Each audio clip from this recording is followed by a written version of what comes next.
Hello, this is Ken Alexander, and yeah, not much plot theory crafting to do for the normal raid and or 7.3 at this point. So I'm just going to give my thoughts on the plot, what I think is going to happen next, and then just do a tier list. You know? Just do a Final Fantasy game tier list because, fuck it. Maybe send it to Zepla, you know? That way she has a guide on which Final Fantasies to play other than 14. Just tell her which ones are the good ones so she could just start with those. That way she doesn't have to worry about playing a really bad single player game.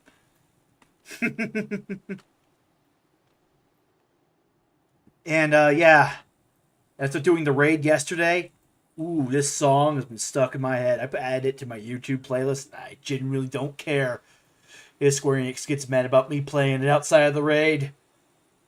I want to hear this on repeat for the next week at least.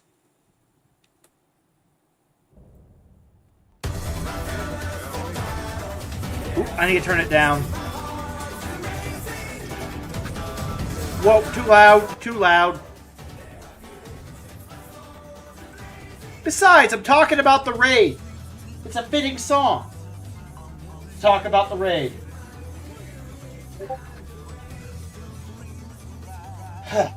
Well, I actually think the last bit of the Arcadian is going to go a certain way, plot-wise. I'm going to call future plot points. But first things first, I'm going to go over previous plot points in the hopes of explaining why I think it's going there. Or more accurately, less previous plot points and more aesthetic choices that people who haven't played a lot of the Square Enix canon may have missed.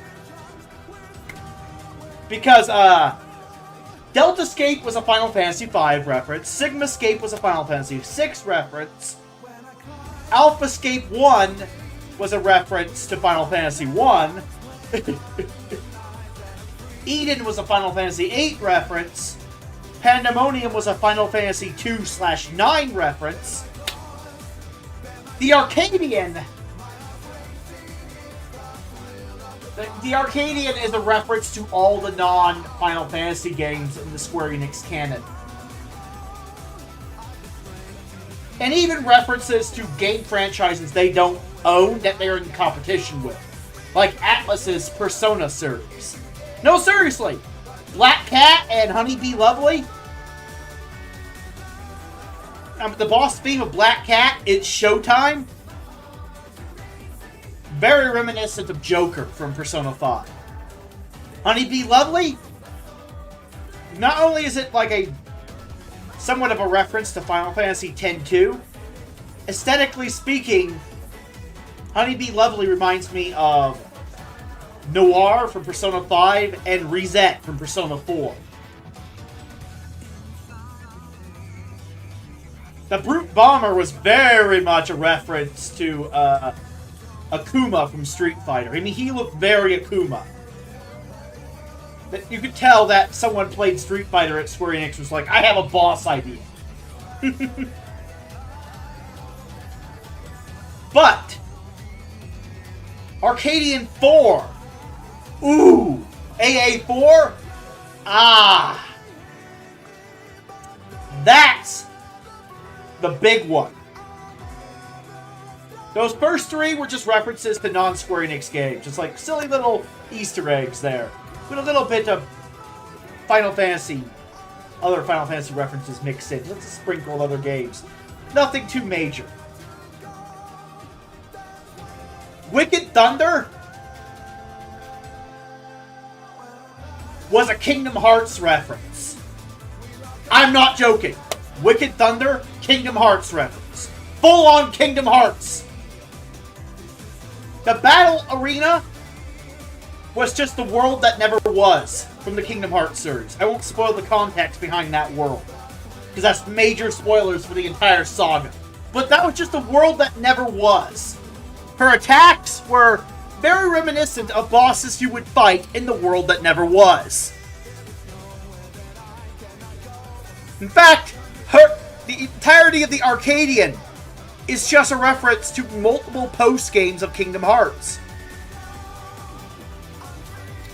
They were all... Basically, every raid in the Arcadian is basically a data battle.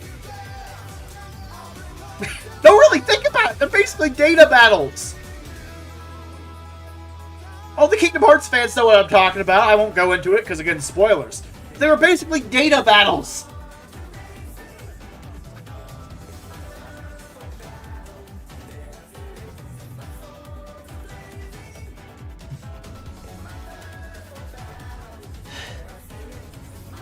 Which are basically just recreations of previous bosses, but harder for post-game challenge.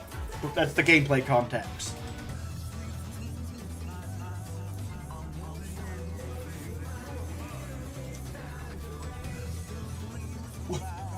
And they did the same fucking thing with the first 3 bosses of the newest tier. Arcadian 5. Dancing Green is just Mirror B from Gale of Darkness. Pokemon XD Gale of Darkness. He is just Mirror B. I fucking love Mirror B. Such a cool guy. Such a cool villain.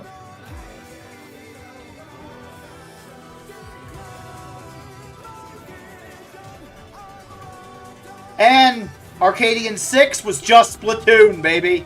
With a little bit of the Persona 5 Tactica DLC, Color Your World. Let's just say her entire backstory is very, I think the character's name was Garrica. Haven't really played the game or watched the cutscenes for lore reasons. It's on my to-do list, but, you know, only so much money. It's in the backlog well, the backlog. Just like Elden Ring is technically not in my library because I haven't bought it yet, but I want to play it. Like, money tight. Anyway. So, yeah. Just Color Your World, baby, with a little bit of Splatoon mixed in. Fucking cool fight. Arcadian 7. That was just Pandemonium. That was just Arcadian 3 combined with Pandemonium 3. Pandemonium 5? I think Proto Carbuncle was Pandemonium 5. Don't quote me on that. I know Phoenix was 3. And the tree was Pandemonium. Yeah, it was Pandemonium 5 because it was Proto Carbuncle, the DNA strand chick, who I can't remember her name. Then it was the tree. And then it was La Habrea. Okay, so yeah. It was Pandemonium 5. 3, 5, 7.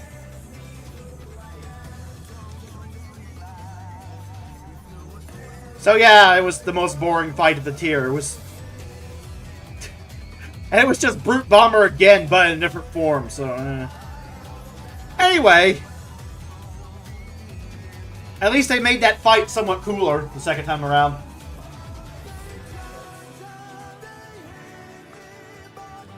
But Arcadian 8? Oh! That's Xenogears. What the fuck is Xenogears? For all the people who have never played it. Oh, one of the best JRPGs of all time. Let's just say, before Monolith basically became second party and became kind of owned by Nintendo the same way Game Freak is. I mean, though I think Game Freak is also technically second party. Like, in the same way, Platinum in a lot of ways is now kind of second party with Nintendo because, you know, Bayonetta's only on the Switch. And you get what I'm saying? It's like, they're technically separate, but they're not really. You get what I'm trying to say. But, yeah, before Monolith split with Squaresoft back in the day, after making Xenogears, they then made Xenosaga with Namco Bandai. And look, I wish Namco would just join up with Monolith and just HD remaster the fuck out of the Xenosaga trilogy. I want those on Steam. Or if the contract with Nintendo that Monolith has says they can only do a Xeno game on the Switch. Okay, fine. Switch 2 system seller. I will buy a Switch. I will save up and buy a Switch 2 for the entire Xenosaga trilogy. Fucking love the Xeno franchise. I need to hit shuffle. For some reason, I thought I hit shuffle, it didn't shuffle. Still a good song.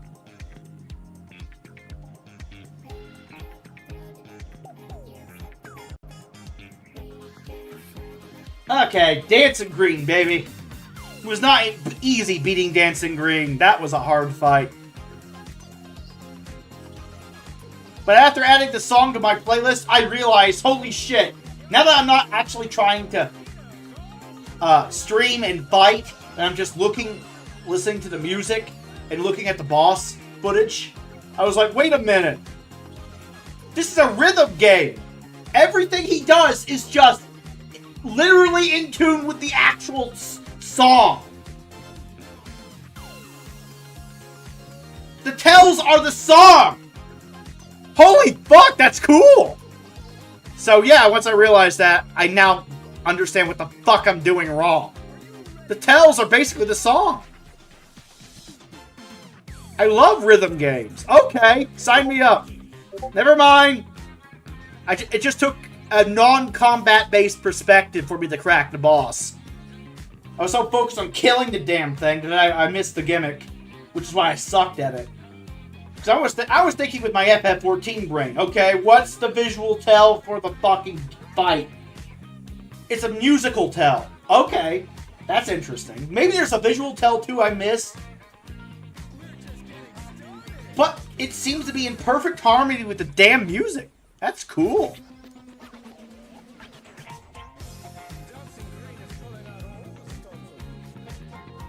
Oh yeah. Well, anyway. Point is, the Xeno franchise is fucking amazing. Whether it's Gears, Saga, or Blade. And, yeah. A Xenogears boss in my Final Fantasy XIV? Sign me up. No, really, the backdrop of Arcadian 8 was just Solaris from Xenogears. Or was it Shivat? I can't. It's been a while since I played the game. It was very Xenogears. I said Solaris, but it could also be Shivat. There's like 2 floating cities in that game. It was either Shivat or it's Enemy Nation Solaris. Either way, the point is, it was very the background was very Xenogears.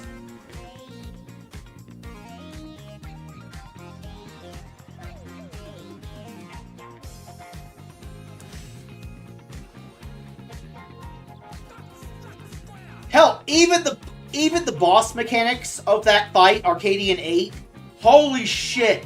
The aesthetic of the guy's armor was just the main character's best gear, so to speak. Plot reasons, complicated. The color scheme was exactly the same. Even though the fighting style was different. And as for his appearance and fighting style, he was very similar to an antagonist from the game who has like a harem of 4 elemental chicks at his disposal. And, look, he gets the harem ending. I'll spoil it. He gets the harem ending. He gets all 4 of these ladies to like him.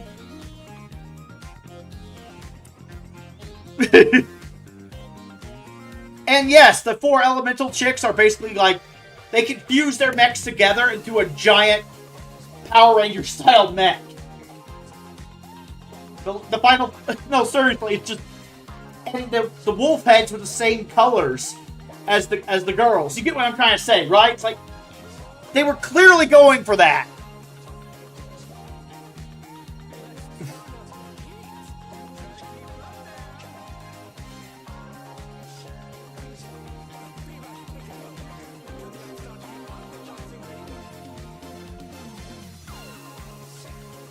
So yeah, that's my review of the normal raid. Like, it was fucking fire. Woohoo! I fucking loved it.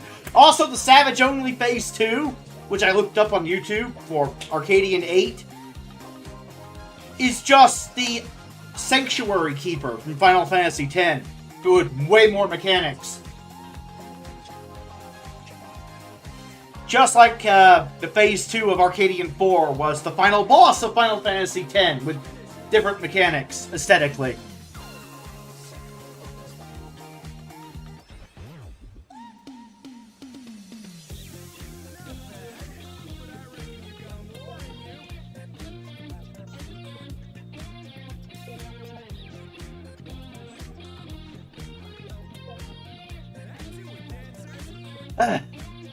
So yeah, that's my review of the normal raid series.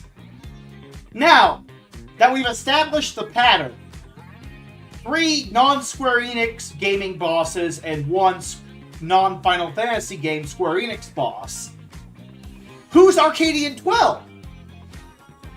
Now that I've established the pattern for it.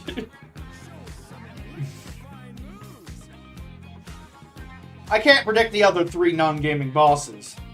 Though, if the pattern holds, Arcadian 11 is just going to be a resurrected brute bomber.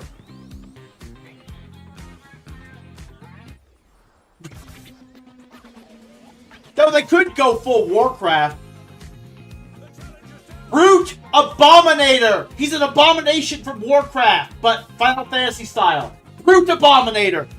Necromancy, baby! He's just brought back one last time, his rotting corpse. The Brute Abominator! If they actually go that far and just go, okay, time to reference the competition in 7.4. Well played. If Arcadian 11 is just the Brute Abominator and it's just patchwork, but the Brute Bomber, I won't even be mad.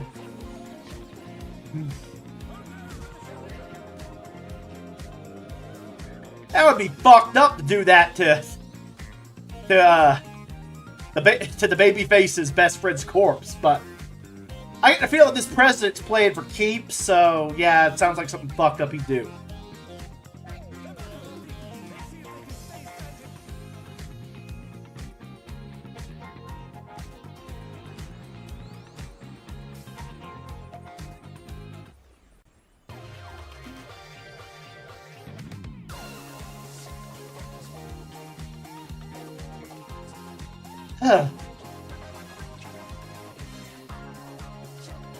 Anyway. So yeah, Arcadian 11, Brute Abominator! Calling it!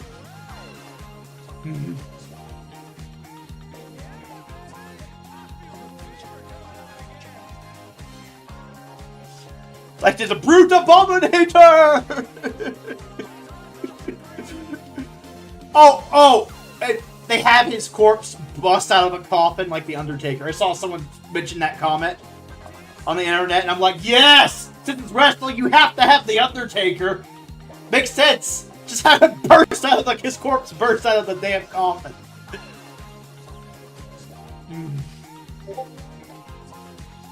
No more burst out of the coffin! No more play!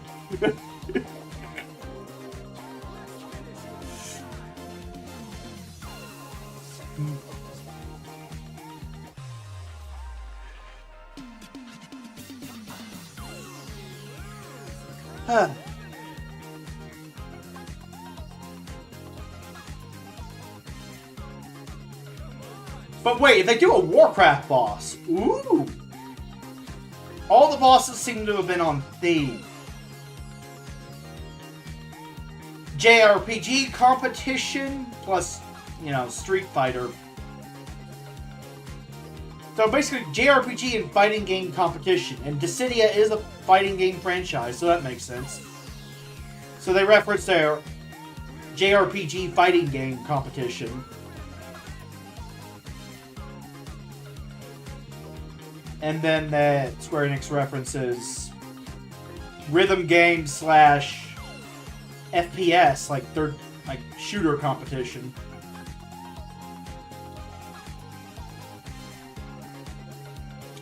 In, well, the next tier, so the only genres left would be MMO I could think of that Square Enix has a pie in. So it would make sense to save the direct call-outs to their direct competition as an MMO for the last tier. So the last 3 bosses must be MMO references. That makes sense to my brain. That's what I would do, based on what they're doing. So, yeah, Brute Abominator, Brute Abomination, Brute Patchwork, locked in. Warcraft, locked in. So, I guess the other games would be Elder Scrolls Online and Guild Wars 2. So Arcadian 9 and 10 would just be references to those games, which I haven't played, so I can't really predict what boss they would steal / repurpose.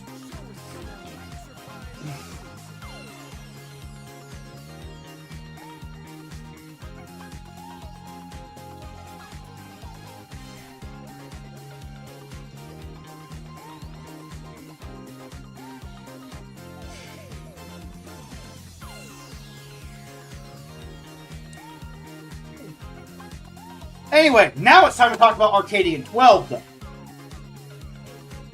And which I wanted to talk about. And I think Arcadian 12 is going to be a dual reference to Final Fantasy VII and The World Ends With You. Joshua Roth. The president of the company is just Joshua plus Sephiroth. And we've been playing the Final Fantasy XIV equivalent of the Reaper's game. After all, he pretty much said as much at the end of the quest line. He's like, he pretty much said, hey, I took these hostages so you won't deviate from my script. Translation, you will play the Reaper's game. So the boss theme of Arcadian 12 would just be One-Winged Angel meets Twister. Ooh, that would be an interesting boss theme. It would also make sense for the Grand Champion of the Arcadian, the true Grand Champion, to be the president, and for the Grand Champion to just be Sephiroth. Or, well, the president becoming Sephiroth. Or something like Sephiroth.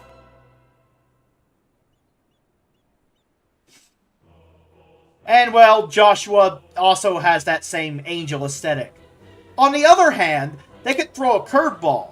Since they said no one deviates from my script, if you played Crisis Core, you know where this is going. The president is Mr. Loveless himself, or the FF14 equivalent.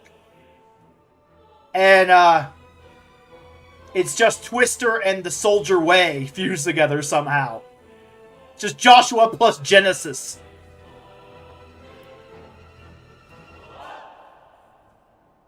Now, this would allow them to reference the Sephiroth and Genesis in the same raid tier. Think about it. Arcadian... I mean, though I suppose you could have Arcadian 10 be Sephiroth.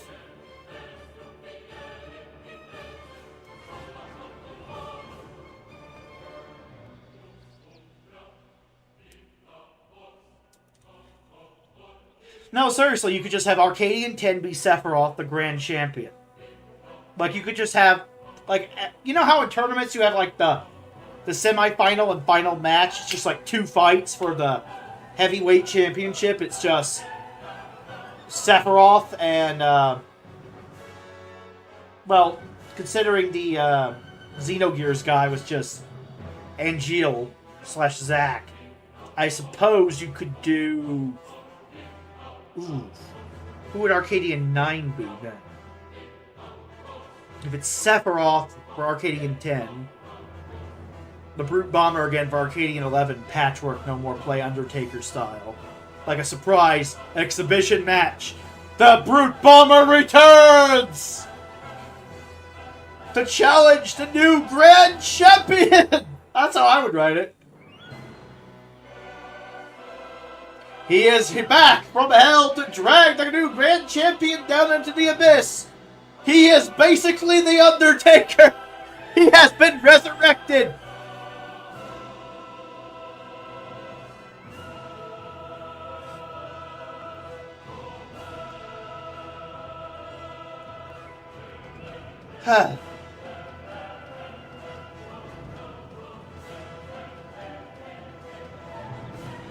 Oh, from Dissidia. Oh. With a little bit of the Galleon Beast from Final Fantasy VII thrown in. I mean, do they have the balls to just directly reference Dissidia, even in the side content? But on the other hand, this song is fire. So fire that God is on fire, and I want God and fire in the game. So, I know I'm wish casting, and it's probably never going to happen. But I would do it. I would do it. I'm just saying, welcome to the abyss.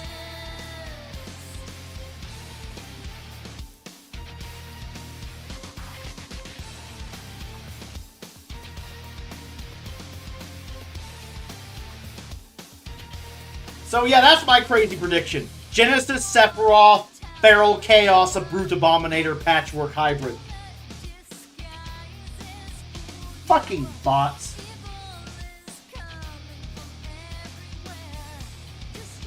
Report. Spam. Bot. Selling views. Block. I hate these damn bots. Fresh.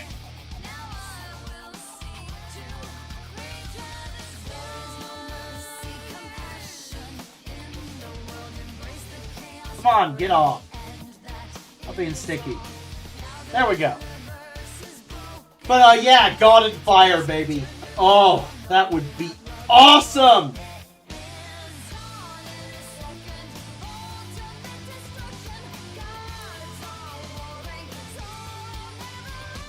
So yeah, Arcadian 10, Sephiroth. Arcadian 11, Feral Abomination. Resurrected Brute Abominator with Patchwork and Feral Chaos boss mechanics. Like there is no more Brute Bomber. There is only Feral. He's lost it. He's resurrected. He's a zombie. Flaming zombie.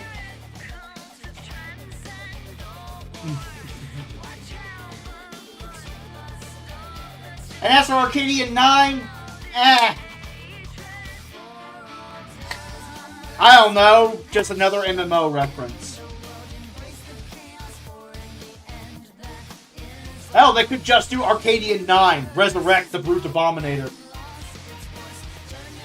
Like, just resurrect the Brute Bomber one last time, get the obvious thing out of the way, and then it's just the semifinals and the finals, where it's just Sephiroth, Grand Champion, Arcadian 11.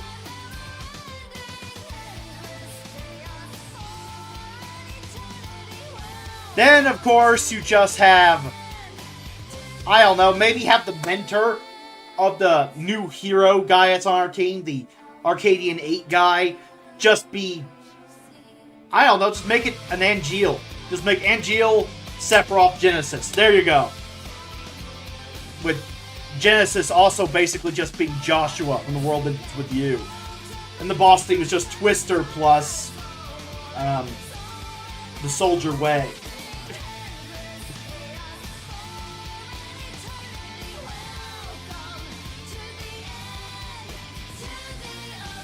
Or, considering Rufus Shinra looks a lot like Joshua, you just have... Ooh, that's actually even a better idea. That's actually a better idea. No. Oh, and that... Oh! That would work even better. Brute Bomb... The Brute Bomber again. Arcadian 9. Semifinals. Genesis. Grand Champion, Sephiroth. Surprise Final Fight, Arcadian 12. Rufus plus Joshua. And he's just a machinist with a white angelic wing and with a bird. You know, not really persona. Bird Feral Soul. There we go.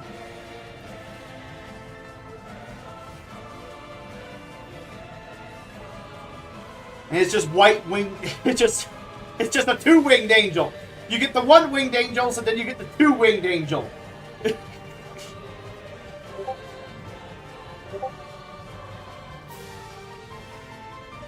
Two winged angel machinist with a pet dog. Just Joshua plus Rufus Shinra. There we go.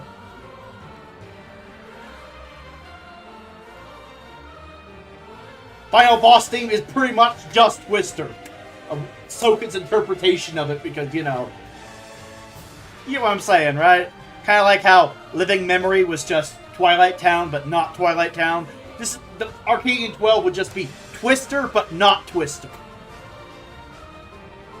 For copyright reasons, you know? So yeah, that's my predictions.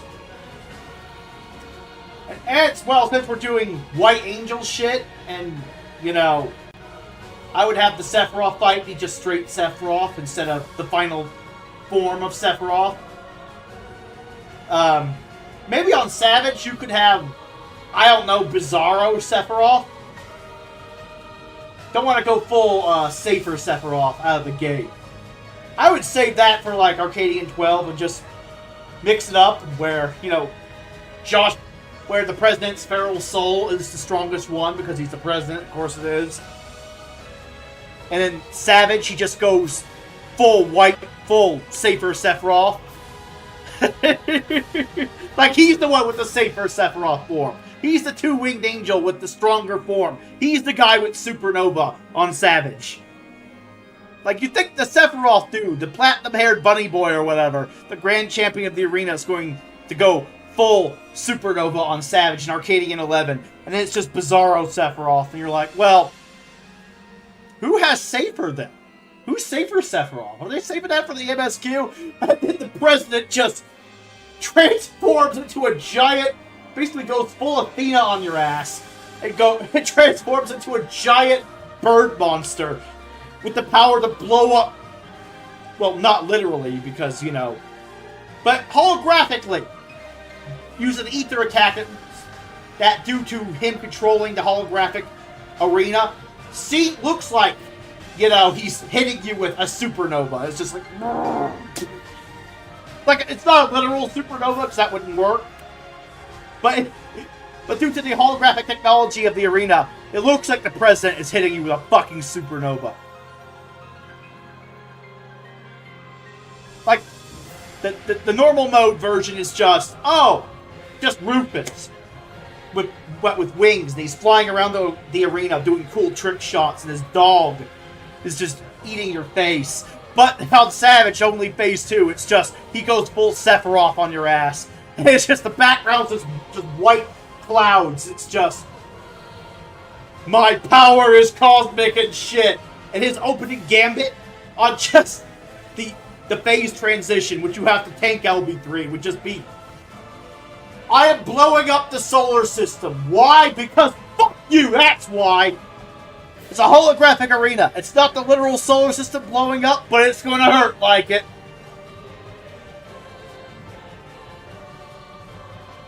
Tank LB3 now or die.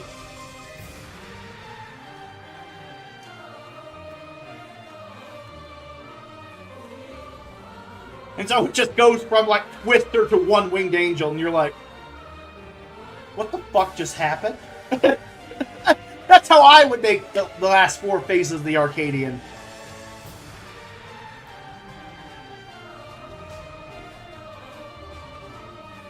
Maybe have a bit of Jubileus from Bayonetta in there.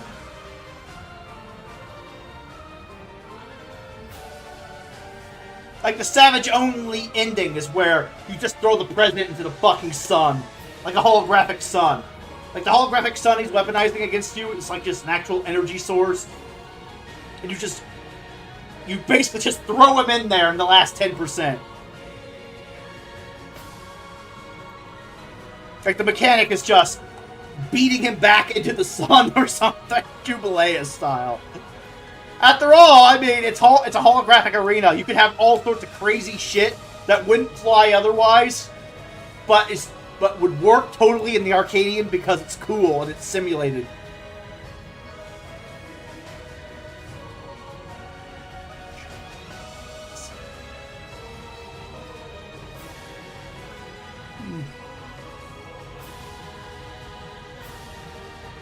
Also, it's Savage, which is the non-canon version of the fight.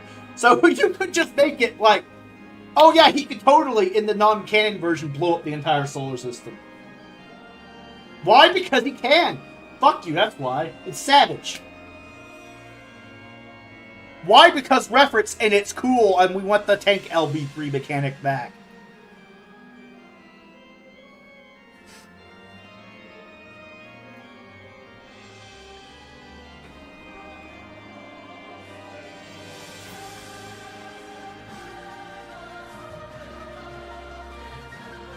I know, people probably watching this would probably be thinking, this guy's nuts, they're not doing anything like that. Any of the possibilities he described are not happening. But you'd be surprised what Square Enix is willing to do in their games. They do crazy shit.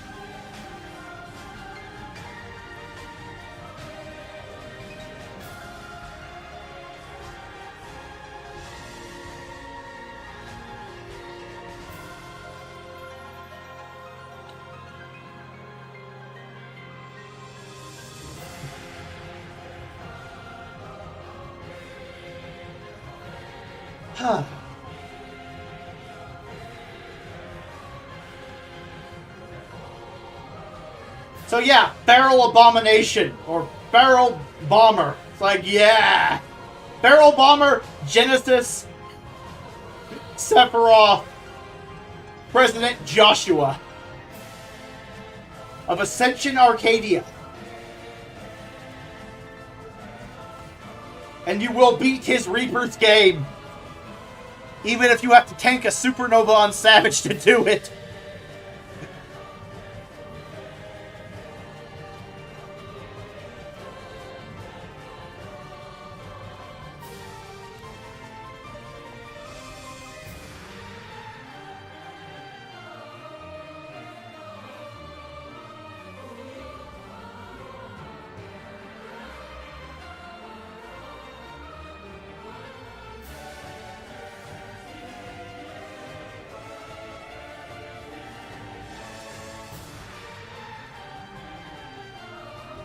So, yeah.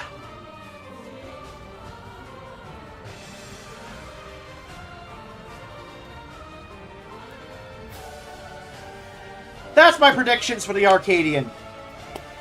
My predictions for the Alliance Raid are more Final Fantasy XI references that I don't get, because I haven't played that one. And, yeah, anyway. And my prediction for the MSQ is one of two possibilities.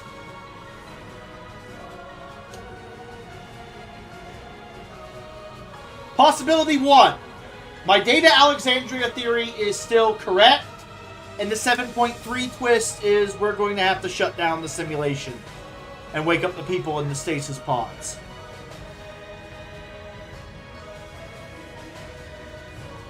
Prediction number 2. These two predictions could theoretically be one prediction. Calyx wants to open a gate to the void to create true Endless with the power of Dorkness, aka the 13th. And we're getting the Lunatic Pandora and the Lunar Cry. In which case, the trial boss of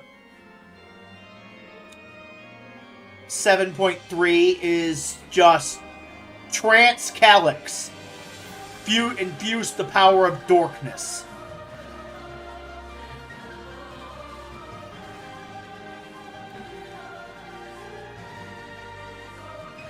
And, well, the trial theme will be the Darkness of Eternity from Final Fantasy IX.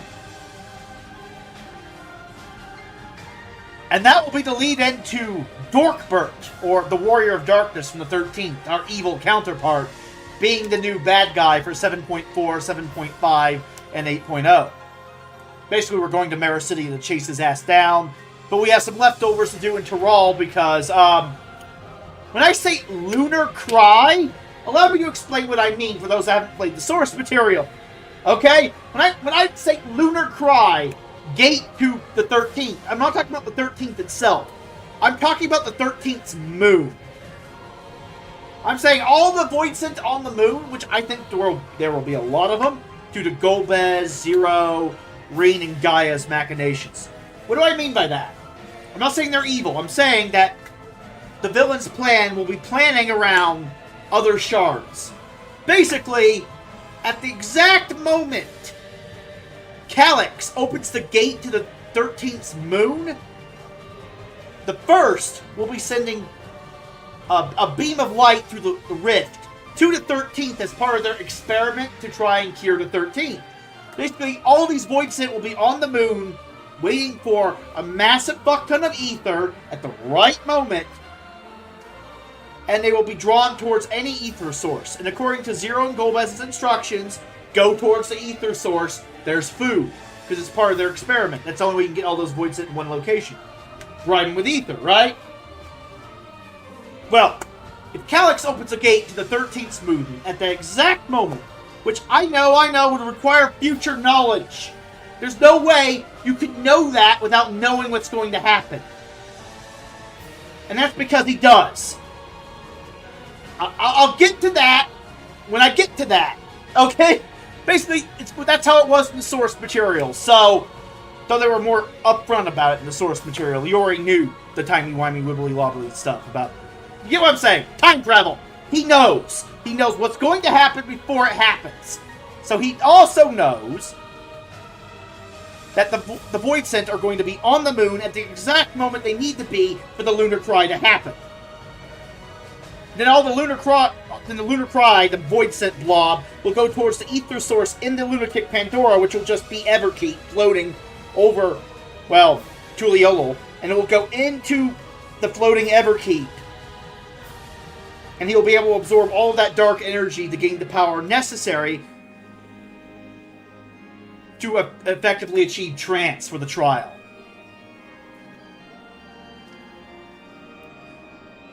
And what will happen in 7.3 is he finds out where the key is, he steals the key from our end desk, and the reason for that is very simple. The crown that Speen picked up, yeah, well, her replica, or whatever they called it in the MSQ, is still very much in there, and, yeah, the replica will either take over Speen temporarily, again, kind of like the source material, or she will just reactivate, snatch it off our desk as soon as Speen's in the end room, and then teleport away back to her master Calyx, which will be waiting in, well, Everkeep, because even though his signal was from somewhere else and not actually the bottom of Everkeep, this time around he will be in the one place we would never think to look, the last place we checked, Everkeep's basement, and he will be activating the, well, movement controls of the Everkeep. So, effectively turning it into the Lunatic Pandora, and it'll just fly over, the barrier will shut down, it'll fly over Tural towards Tuliyollal.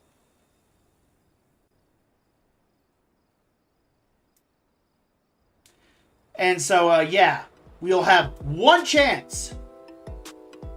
We will have one chance to get on board before it flies out of our range. There's like a contact point over the city, like the source material. And we'll have to basically climb to the upper levels of Tuliyollal to get into Everkeep again. And that will unlock the dungeon.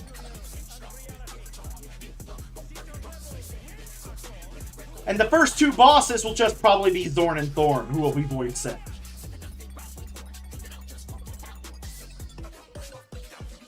So yeah, you just have Zorn and Thorn as the first two bosses. It has a phase 2 and becomes the Voidsent known as Melted Gemini. The second boss will just be Tantarian. Easy reference, a demonic book. And you'll basically have to try to find what's hiding in the page. And then the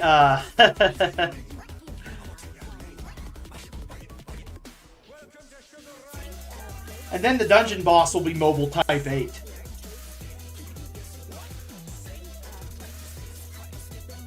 So So yeah, the dungeon boss will be mobile type 8, and you'll have to defeat it, the security system of the place.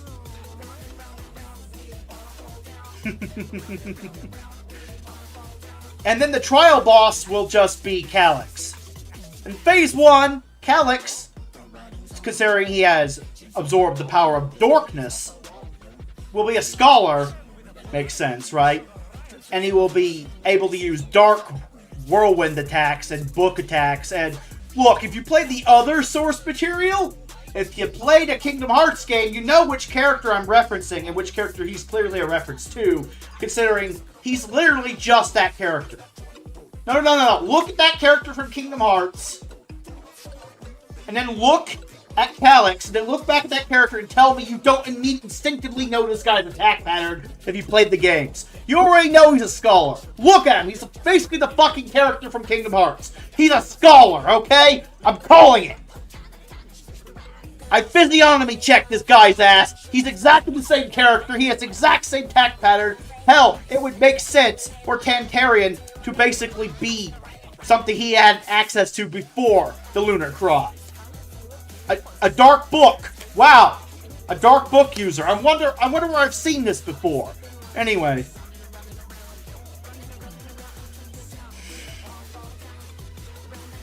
So yeah, the bosses are Zorn and Thorn, Tantarian, Mobile Type 8,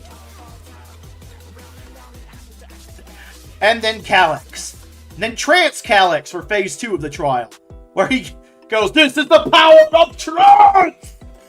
And just becomes stronger. And then, well, you get the point.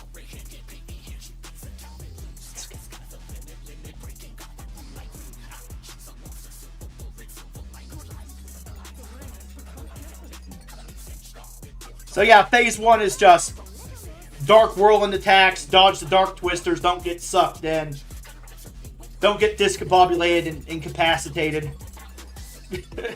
Similar to how in the source material, you can just blow your cards away. Fucking annoying bastard. I know what you're gonna say. Cards? Play Kingdom Hearts Chain of Memories, you'll get exactly what I'm saying within the first 5 minutes. Anyway. But in this case, it would be more like a stun. You know how that one boss in 6.1 made you dizzy and you were just like, "Rrr!" It's like that. But you get sucked in, you get incapacitated instead of your cards being blown away.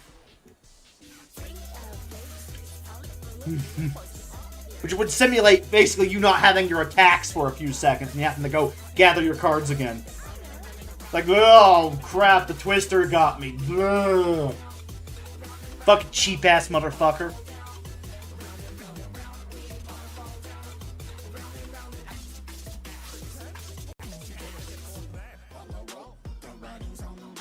So, yeah, you could say the writing is on the wall for this plotline.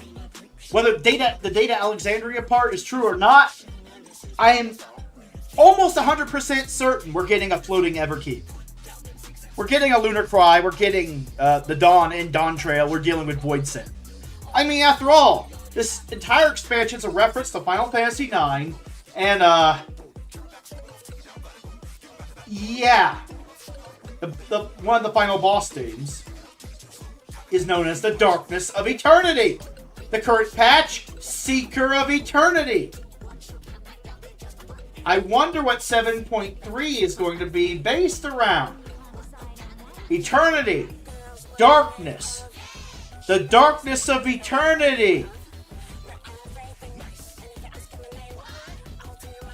Oh, and one last random prediction, even though this will not have anything to do with the dungeon whatsoever. Zoraal-Jaw's going to be back. Why do I say this?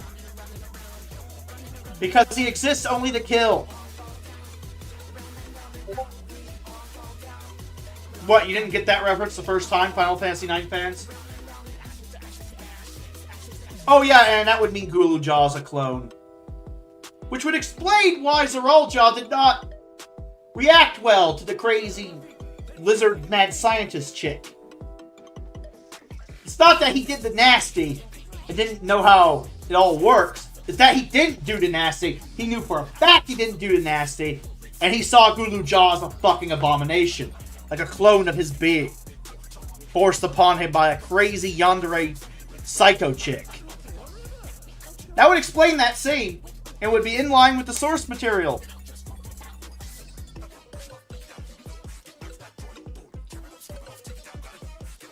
I literally just channeled a certain character from Final Fantasy IX with Guluja. Like, are you sure you want the answer to this question, kid?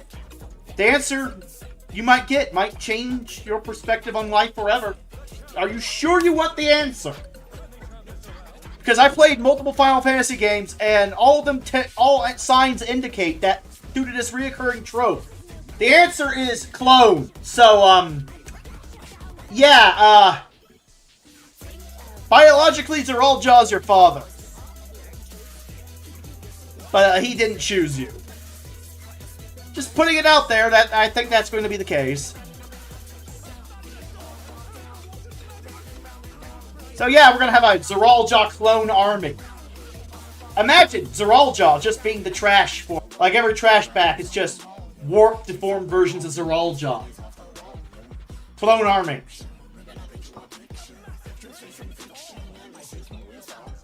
Some of them void corrupted. And also just generic void sent as well. Due to the Lunar Cry. Maybe even have Zero and Golbez show up. Hell, you could actually have a scripted solo fight with a resurrected Zoraal-Ja corrupted by darkness to reference another Final Fantasy game where something similar happened. Where he's like, kill me! End it! And it's before the trial. And Golbez tries to come in to save the day because he fell to Earth from the Lunar Cry. The source material, you get the reference I'm going for, and it's a completely different scripted fight than the one I'm talking about. Basically, I'm combining multiple games together, so yeah, anyway, point is, Golbez gets one clap. Zoraal-Ja's like, Golbez is not enough to defeat me! Come on! Come on, Woot-Lamont, I'll kill you like I killed your father! Rage! Instead of saying, come on, I'll give you another scar, like the source material.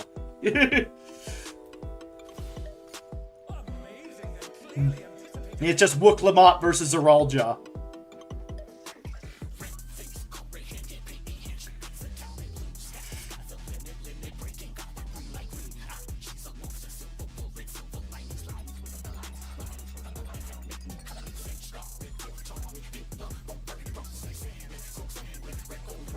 So, yeah, Golbez just gets one clap by Zoraal-Ja. But then Zero just unlocks her true power afterwards. Kind of like how you got a certain other character to come in and help you later. Like Zero just comes in at the last second, picks up Golbez's sword, becomes a badass, even more of a badass, arguably, and just kills Zoraal-Ja. Like, I shall avenge you, Golbez!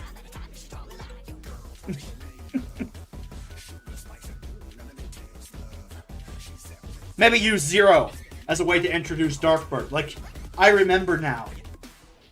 Calyx is possessed by Zemus. No! Zemus is returning! And then just, that's how I would write it.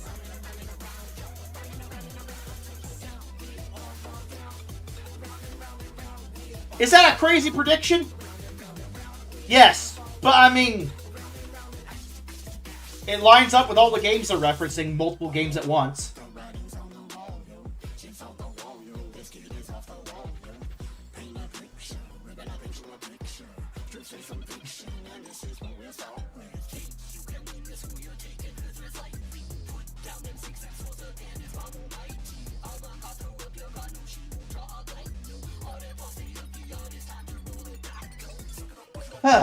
So, yeah, that's my prediction. And now it's time to get into the actual tier list.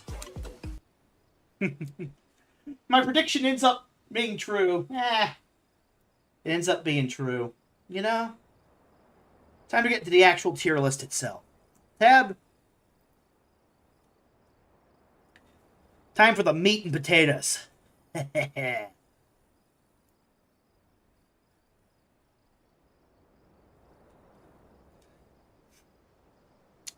So let's start with Final Fantasy XIV. Makes sense, since this is a list for people who haven't played any other Final Fantasy game other than 14, pretty much. Final Fantasy XIV overall, A tier. A Realm Reborn and Dawntrail, C tier.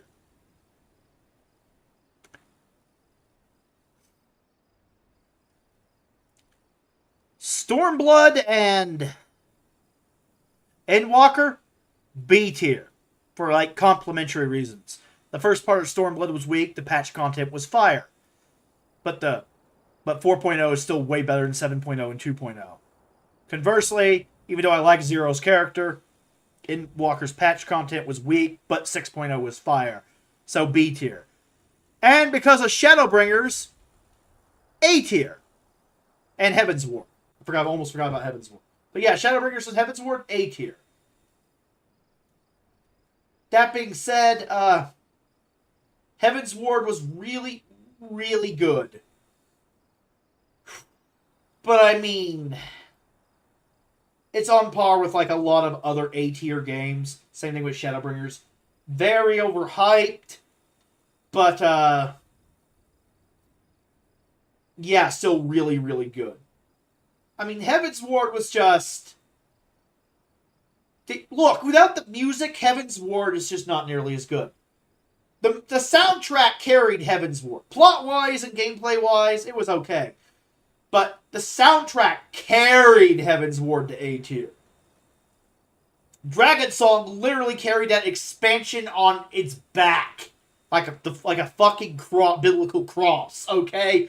Meanwhile, Shadowbringers, the recharacterization of the Scions due to the time skip for them, hard carried 5.0. Hard carried. Like, if you look, if we're being objective, if you take away some of the songs from Heavensward and the characterization of, well, the dragons, Nidhogg, it's here. It's like with Stormblood. But Nidhogg plus Dragon Song plus the ending of 3.3 carries it up to here. Shadowbringers, same thing. Everyone thinks, ooh, but Evil Light is so cool and unique. And Shadowbringers is normie bait. Because as someone who has watched Yu-Gi-Oh! GX Season 2, the Life of Destruction arc, I am here to tell you that Yu-Gi-Oh! Did Evil Light just as good and in some ways better. This isn't my first rodeo with Evil Light, okay? Also, you could argue that Bayonetta, evil angels that you have to kill with a Umbral Witch. So yeah, light being bad is a common thing in Japanese media because, yin and yang. It is disharmony within the tower. Passivity taken to extreme is just as bad as activity taken to its logical extreme. It is only in Western media that light good, dark bad. In Eastern media, it's disharmony bad, harmony good. And that could be caused by an imbalance of light and shadow. Like, it doesn't really matter. Light taken to excess, bad. Darkness taken to excess, bad. So, yeah, normie bait. It's like, oh, wow, this is so cool. As a Western gamer, I never experienced anything like this. I've never played a JRPG. This is completely new. For me, I'm like, ugh, Yu-Gi-Oh! GX. Ugh, Bayonetta. Oh, well, it's still good. But, I mean, it's been done before. Hate to burst your bubble. For all the normies watching this, but Shadowbringers was so good. I didn't say it was bad. I just said it's been done before. There's a difference.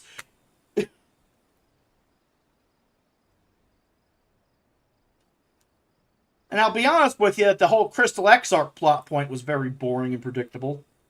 I'm like, oh no! I did the Crystal Tower. And I know who's in there. And he's not in there. And there's no way, via the laws of time travel, which was heavily hinted at in the trailer, that you could take the Crystal Tower from the past or present without it disappearing in the present. Ergo, it's the Crystal Tower from the future.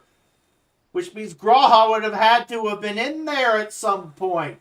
which means there would either be some record of him being in there, or he would still be in there. But the fact that he's not out of there when it got to the first implies he must have been still in there. Or some record of him. So the fact that the Crystal Exarch has no idea who G'raha Tia is leads me to only one logical conclusion. The Crystal Exarch is G'raha Tia himself. And boy, did they hold that one close to their chest for like 70-80% of the entire expansion.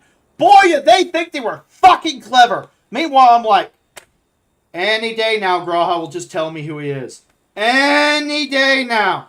Any fucking day now, G'raha will just confess. Come on, G'raha, open your damn feline trap. This is getting annoying. Oh, the writers are taking the piss now. Get on with it. We all know who this guy is. I'm not stupid. So yeah, I felt like my intelligence was being insulted there.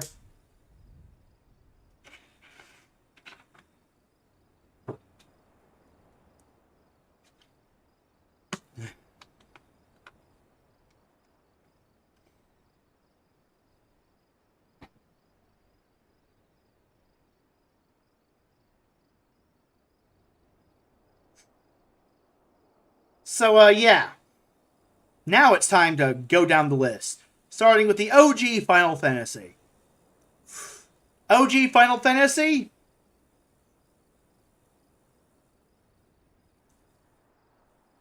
Yeah, the plot is very basic bitch for an NES game.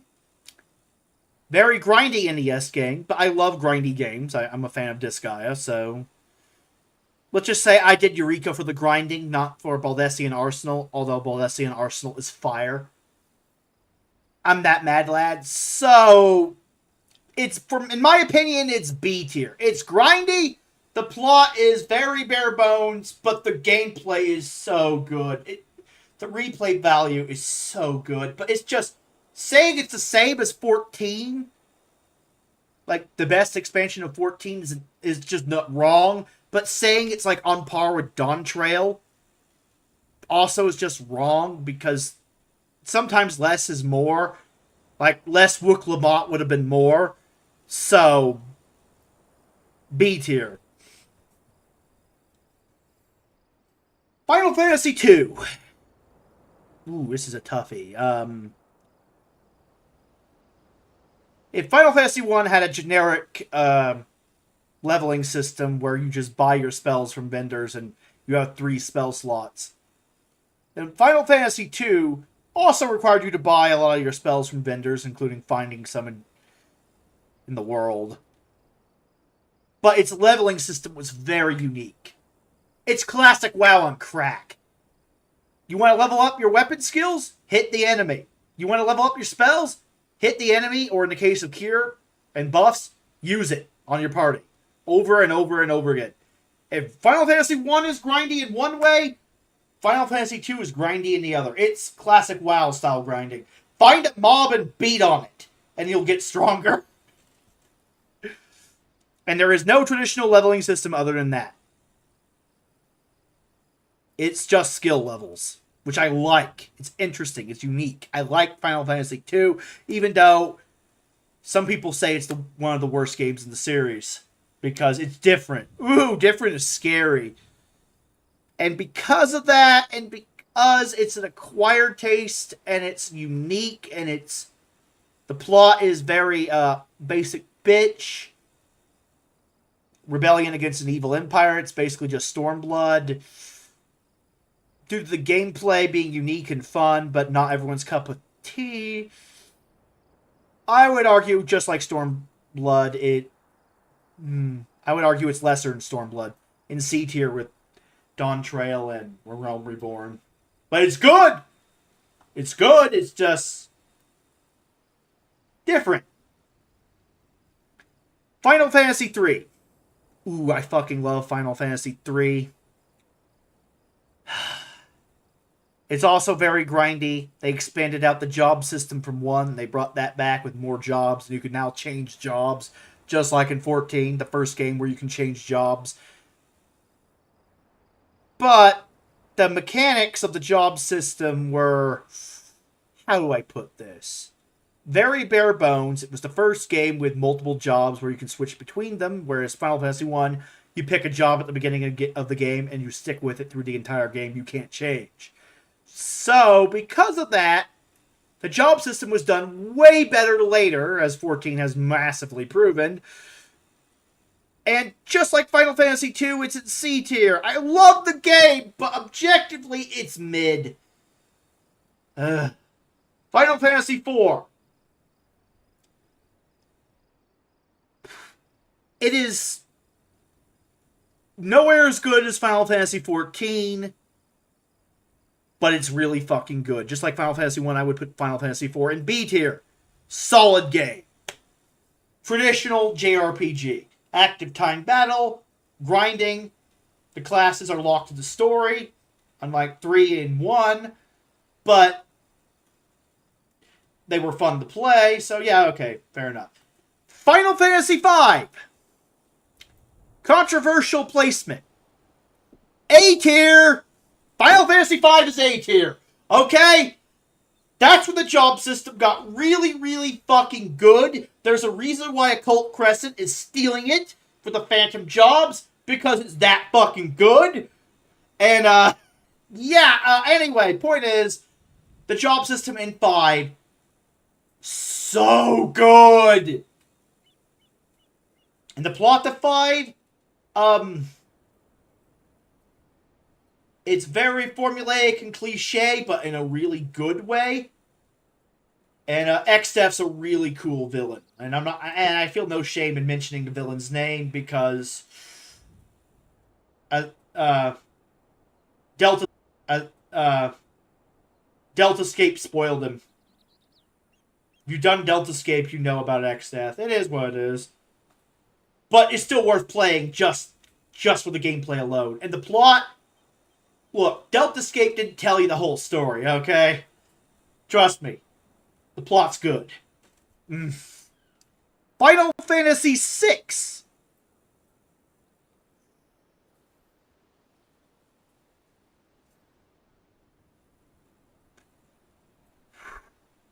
A tier. It's not S tier. I'm not Jesse Cox. I cannot put it in S tier. It's a good game, but it's not S tier. Final Fantasy VI is I really like Final Fantasy VI as I've gotten older, but it wasn't one of my childhood games. I liked it later in life, and 6 is just, it's good, really good story, really good characters, but the magic system of that game is, look, you could clearly tell it's a prototype of Final Fantasy VII's materia system, and it shows. The gameplay holds back 6. Whereas the story of 7 holds back 7.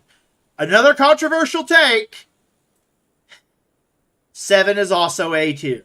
It's really good. It's earned the hype. But it's not that good. It's like the Shadowbringers of the single-player FFs. It's the best thing ever! But it's really not. But it's so good! But is it really? Just like 6 is the Heavens Award of the single-player FFs. It's like, it's so good! And you're right, because of the soundtrack and the story. But the gameplay is just, It's not bad. It's way better than some of its contemporaries. It earns A tier, but the magic system, I'm sure the materia system is so much better. It's so good. Meanwhile, 7's story is just, look, I'm one of those people, I like the compilation way more than the OG FF7. And I like Zack more than Cloud, so you can probably guess where I'm going to put Crisis Core, and it's not A tier. It's above A tier. But spoilers, I know, but it's like Crisis Core is better than the OG. It's just, but the OG is really good and earns its placement.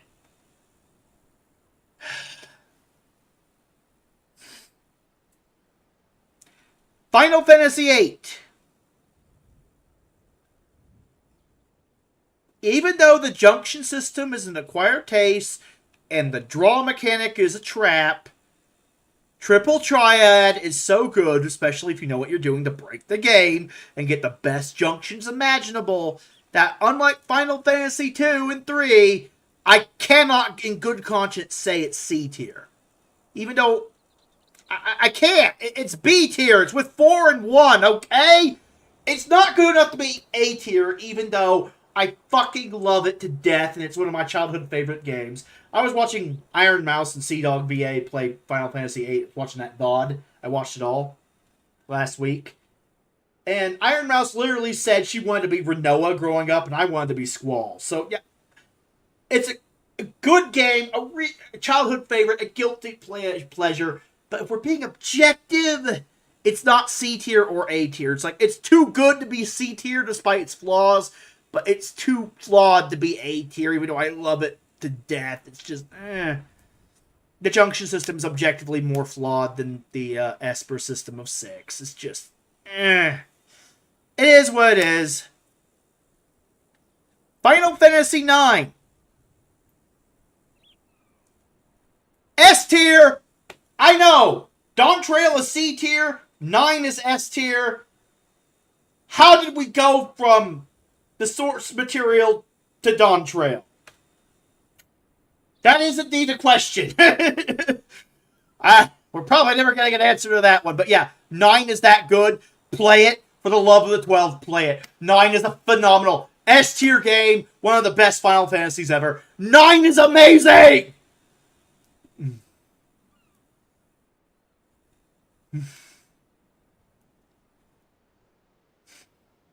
Final Fantasy X.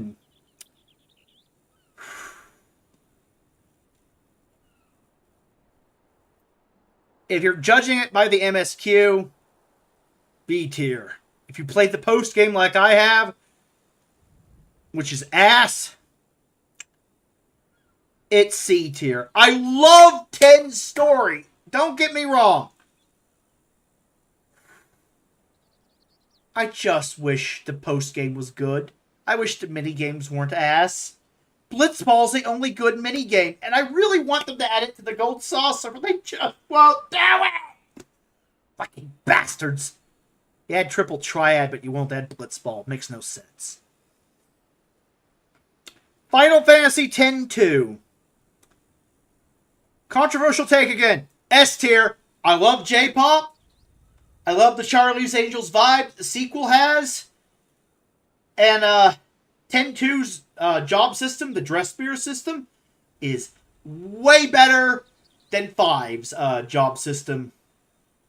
And arguably, in a lot of ways, better than 14's. You know why it's better than 14's and 5's? You can change jobs in combat with the spear grid. You can put multiple jobs on one grid and then follow the grid and just change jobs. And not only that, there are ultimate jobs that you can unlock via side quests that if you travel along the entire grid and light it up, you could then press a button to dress the job change to the ultimate job, and you could just replace the other 2 characters in your party with the ultimate job, and it's almost kind of like a limit break job. So good. Also, I like to add that in the international version, which the PC version is, they added the creature creator, where you can tame monsters, and the AI will kill enemies for you, and you can make a super tough, super powerful monster and train it up, and just sick it on bosses. Such a good game. I'd rather do the 100% run of 10-2 and get full story completion and do every side quest in this game 100 times than do the post game of this one more time after doing it twice. I hate the post game of 10. Fuck it. One of those games where being a completionist made me bitter towards the game that I completed first as a child. It's like, yeah, this is my... You know how most people are like, my favorite game, Final Fantasy game, is the first one I ever beat. Not me! Oh, hell no! Fuck this thing! That Sun Sigil Chocobo race, I want to shoot whoever designed that. I haven't played this, so I don't know. I played a little bit of it, but not enough to actually judge 11. Ask someone like Sonotic Scribe whether or not you should play Final Fantasy 11 in 2025 and subscribe. Final Fantasy 12.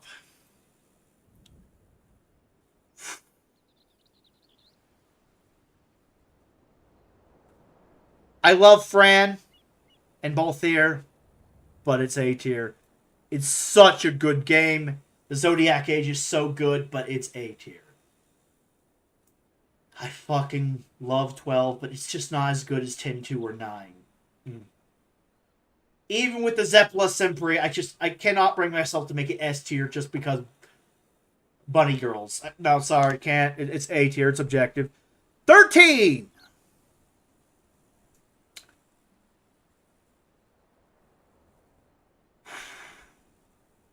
Final Fantasy 13, despite my love of it, B tier. It's a guilty pleasure right up there with 8 and 1. I love replaying it, but it's not bad, but it's not good. The post game is solid though, unlike 10. It's just hunts, and I like hunts. Just give me more things to kill, more things to murder, more things to grind, more things to murder the pace for more goodies, more items, just more things to kill. But the story is good. Contrary to what people might tell you, it's actually good. I like the story. It's a good first part of a trilogy. 13-2? A tier, baby! Controversial take again, like 5, but I mean, I love 13-2. I love the plot of 13-2. So good. I would go into why I love it, but that's just major spoilers. So, yeah. And the gameplay, despite being a bit jank in areas, so like most of the fragments, like for the post-game, there's only like one fragment that's really, truly annoying, and that's the one that you have to get with the slot machine. It's like one bad side quest does not lower it to B tier. I'm sorry. It's just one bad side quest versus all of the bad side quests. Except for one, Blitzball.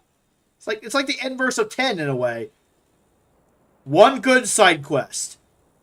200 bad ones. One bad side quest. 200 good ones. Gee, where am I placing these games?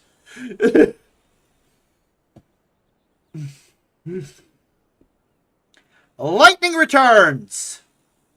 C tier. I like the game, but the plot it's the weakest one in the trilogy. The ending was weak.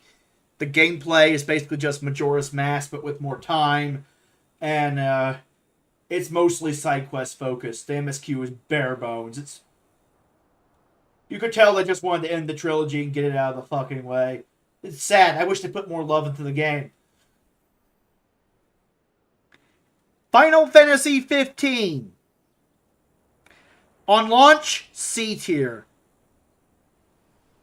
Now it's in guilty pleasure territory with B tier because of the Royal Edition. 15, good game. Jank as fuck, though. It's held together with duct tape. 16, haven't played it yet. But based on what most people have said, because I've watched other people play it, based on the story alone, it's in C tier with A Realm Reborn and Dawn Trail. But the gameplay may push it over the edge.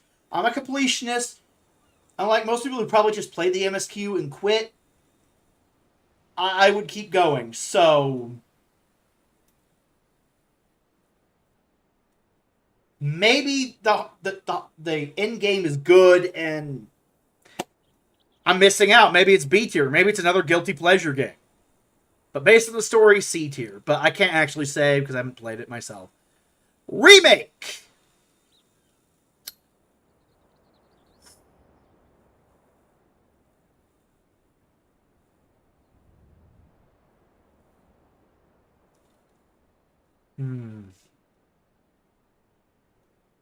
Remake is B tier. I love replaying it, especially now that I discovered some spicy nude mods. You know what I'm saying? But it's a B tier game. Rebirth. Same thing, except it has more good side quests, but a lot of bad ones, like 3D Brawler, that bring it down and deny it to S tier. So, yeah, Rebirth is also A tier. Another controversial placement. Because there are people who saw the open world side quest and called it Ubisoft slop and want it to be an F tier because, you know, new game, you either love it or hate it. You cannot have a mixed opinion. That you can't actually review it. Or they loved it so much they want it up here, but it's actually here, in my opinion, after playing it a lot. I need to finish the hard mode, by the way. But yeah, from what I played of it, A tier. Maybe the hard mode will push it over the edge to S tier, but as of this stream, A tier. Crisis Core. S tier. It's just S tier. Just for the story alone, it's S tier. The missions are a bit grindy, but not that much. And if you're replaying it, you're not really going to, unless you're a streamer, you're not really going to do it for the missions. You're just going to do it for the story. So yeah, Crisis Core, S tier. It's like one of those cases where you can easily beat the story without doing the missions. So you don't really need to care about the post-game whatsoever. And yet, the super boss is really cool and opens up lore implications. So I like that as well. It's not just a generic enemy. It's actually, the super boss has lore. Advent Children here is, I think this is Advent Children. This is the movie. It's not actually a game. But Before Crisis is not on here, so I will use this as Before Crisis. That being said, the movie's really good. I fucking love Advent Children. That should be like an S tier thing, but if it was a game, it'd be an S tier.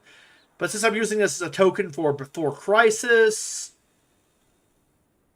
Before Crisis is C tier. Dirge of Cerberus. I played it. It's not F tier. The plot keeps the game alive.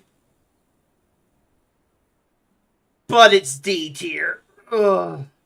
I love Vincent, but third-person shooters are not my jam, and the gameplay is jank. First D tier game. Dirge is in D tier. I haven't played Ever Crisis, so I don't know. Tactics. This is an S tier game. If you do not like this ranking, then blame yourself. Or God. Yes, I was quoting the beginning of the game. Why do you ask? Well, paraphrasing, I suppose. Considering different content. Anyway, point is, Tactics Advance 1 and 2. Haven't played it yet. Haven't got around to playing it. So don't know. Type 0. It's the inverse of Dirge of Cerberus. The gameplay keeps it in D tier. But, the story makes me want to shoot whoever... Look, you think the characterization in Dawn Trail is bad. Everyone's going, oh... Dawn Trail is the Shadowlands of Final Fantasy XIV. The plot is so bad. Fuck Wook Lamont. Nope, that's Type 0. Dawn Trail is the Warlords of Draenor of Final Fantasy XIV. That's not that much of an improvement, but it's still objectively better than Shadowlands. So, I mean... Yes, I do not like the characters in Type 0. They annoy me. Oof. 4 Heroes of Light. Haven't played it. I watched HC Bailey play it. Looks like a good game. Dissidia Final Fantasy. Haven't played it. Watched the cutscenes. But yeah, I like the story. Dissidia... Duodecim, that's Duodecim. I haven't played it, but I like the cutscenes more in that one. I have played Dissidia NT Story. It's a generic fighting game, and the story is generic. D tier, but it's not D tier because anything sucks, but because it's so below average, it's painful. It's literally just an excuse to make Final Fantasy characters from different worlds fight for fun, which I'm okay with, but you could tell that the plot is just BS, BS, BS. We want a fighting game franchise, and now they have one. Crystal Chronicles, haven't played it. World of Final Fantasy. S tier, baby. Oh, I fucking love the plot of World of Final Fantasy. I go into why, but that's like major spoilers for multiple Final Fantasy games that they reference. Way better than 14 does at times.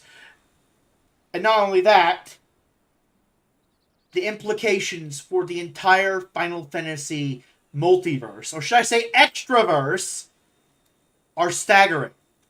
Yes, I said extraverse. You would know what I'm talking about if you played the game.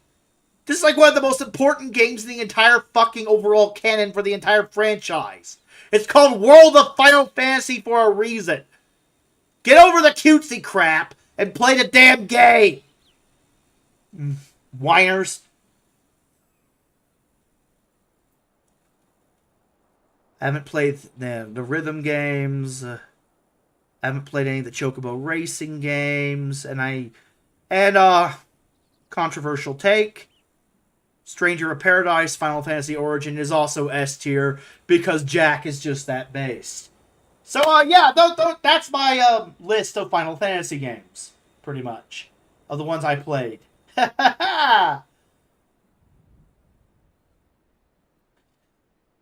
So, yeah, I guess the ones Zep should start with are 9, I guess technically 10, so you could have the plot context for 10-2. And then the OGFF7 and Crisis Core again to finish that up. Tactics can be played on its own. World of Final Fantasy can be played on its own. And Stranger of Paradise can be played on its own without Final Fantasy 1 context. It does not real... Look, you do not need to have played the original Final Fantasy 1 to appreciate Jack's badassery. So, yeah, there you go. And then it's just 5, 6, 12, 13, and 13-2. The entire Final Fantasy 7 compilation to prepare for Rebirth. Pretty much. And then I would play 8. Actually, since she's already watched the cutscenes on 4, I would play 4, 8, 1, 13, 15. Well, actually, we would have to play you know what I'm saying? I would just... And then 2, 3... I guess finish out the trilogy, Lightning Returns. Before Crisis literally cannot be played unless you're playing the fan remake that I played, because the servers are shut down because it was a mobile game. It was really fun, though. Type 0 can be skipped, Dirge can be skipped, and Dissidia can be skipped. So, yeah, anyway. That's the list. That being said, I will now use outside of 11 and 16. And Ever Crisis, because those are... I will use Tactics Advance. I'll just use these tokens. These tokens will now be repurposed for the continuation of this, because I don't actually have the tokens for the games I want to rank. Because they aren't actually Final Fantasy games. But they should also be played, especially since 14 seems to be referencing these games. Let's just use the Chocobo tokens for the Chrono games. Chrono Trigger!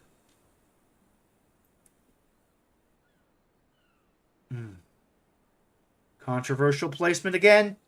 A tier! Really good game. Chrono Cross. Controversial placement again for the completely opposite reason. Also A tier. Just a lot of Square Enix games are A tier. It takes a lot to push things into S tier for me. It takes really, really, really good stuff to just look. So yeah, anyway, Trigger and Cross, the duology, Chrono Duology, just A tier. In fact, I could just treat them as one game and just go, yep, A tier for both Chrono games. There we go. I haven't actually played the Nier or Drakengard games or watched the cutscenes for the raid and the Shadowbringers raid, so yeah, no sense ranking them. Haven't got around to it. Okay. That being said, and I'm not really going to rank all Dragon Quest because I haven't played every single Dragon Quest game, but I have played 1 and 2, and, you know. So, I haven't really played The World Ends With You, but I watched the cutscenes on YouTube, and it was fire, and I want to play it. So I'm not going to rank that one either. I mean, the soundtrack is amazing. So, no. So, okay. What am I going to rank? The Chrono Duology I played. Oh, yes. Kingdom Hearts. Can't have a Final Fantasy tier list without Kingdom Hearts being mentioned. The overall Kingdom Hearts franchise up until current is S tier. I love Kingdom Hearts that much. That being said, Kingdom Hearts 1. Actually, I'll just do it like the compilations, like 1.5 and 2. I'll do 1.5 and 2.5 and 2.8 and then 3. Just like separate it all out. So, yeah.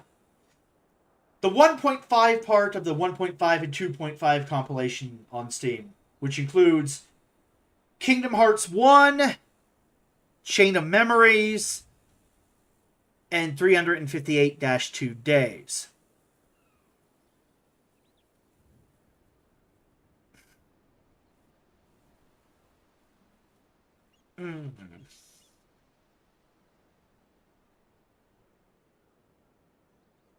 The problem with Kingdom Hearts games is they're all over the place. Kingdom Hearts 1 is A tier.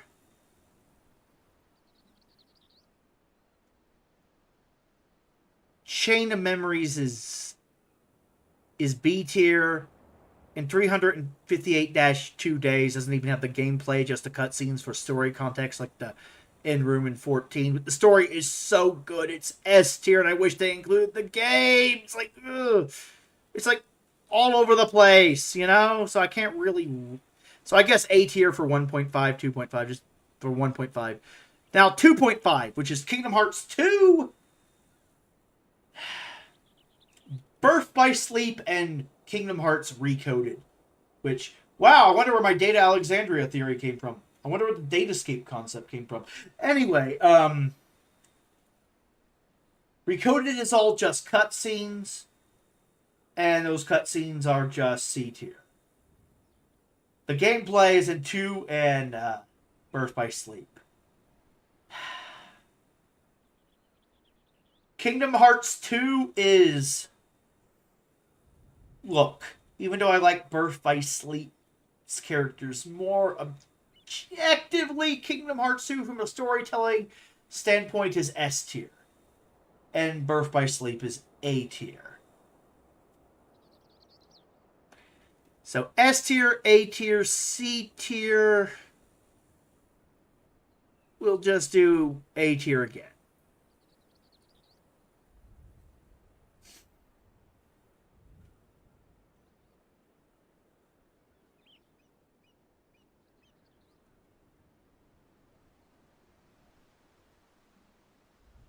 So, yeah. Anyway. Now it's time for 2.8. The gameplay and plot of 2.8 is actually quite fire. In fact, Dream Drop Distance and the really short 2.8 lead-in to Kingdom Hearts 3 are both really good games. And from a story and gameplay standpoint are S tier. And then you have the cutscenes and the cutscene viewer from the mobile game, which was asked. But all the mobile games, cutscenes relevant for like the current saga and the secret ending of Kingdom Hearts 3, which leads into the new saga, are there. so you have all the relevant story context with none of the mobile game BS. Woohoo, man! They cut out all the pointless crap and focus on the relevant parts. And those cutscenes from a storytelling standpoint are A tier. Like an A tier plot tacked onto a mobile game. Why did they do it? So yeah, 2.8 S tier. And then Kingdom Hearts 3, controversial opinion, but I really liked Kingdom Hearts 3 and I really liked Remind. Oof. And even though I haven't finished like the optional hard shit, like the secret episode optional boss fight shit, as like a fan of some of the source material, is just so good. It's S tier. I haven't got there yet. It's hard as balls. And so Kingdom Hearts 3 is just S tier. Melody of Memory, I guess I'm gonna have to do a placement which takes place after 3. It's a rhythm game, but it's a good rhythm game from what I've seen. I haven't played it yet. From the story, it's literally just Dissidia tier. It's just there's like one bit of relevant story afterwards though, like recoded, so maybe C tier for the story. So yeah, anyway. And then Xenogears. I almost forgot about Xenogears. Almost. But I have to rank Xenogears, considering it's technically a Square Enix IP currently. So, Xenogears, S tier. Any questions? I think everyone would agree with me that despite its flaws, Xenogears from a storytelling standpoint is so good it deserves to be an S tier. Next!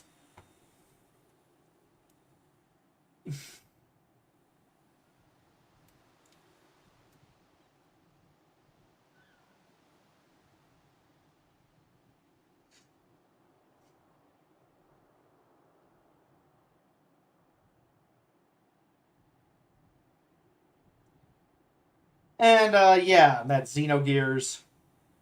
Even though it's technically now Monolith Games I'm ranking. The entire Xenosaga trilogy, because they're all connected plots, and you can and if you play the second game on the PS2 and you have a memory card saved from the first game, some shit carries over, and then some shit carries over from 2 into 3, and even though the gameplay systems are all different and the story is all interconnected. Look, Xenosaga, as much as it's my childhood favorite, it's just not as good as Gears. It's A tier. And Xenoblade, the Xenoblade fans are going to be mad at me for this one. I bought the games. I haven't played them yet. The gameplay is interesting. The story is good. But it's no Saga or Gears. Monolith went down in quality, so B tier. The Xenoblade games are B tier. And finally, even though this has nothing to do with Square Enix, Sony, in their infinite wisdom, decided to make a response to the critically acclaimed Final Fantasy VII, a PS1 game that's one of my childhood favorites, known as The Legend of Dragoon. And yeah, it's S tier. And you should play it. Any questions? Hopefully there are no more questions. So yeah, that's the tier list, and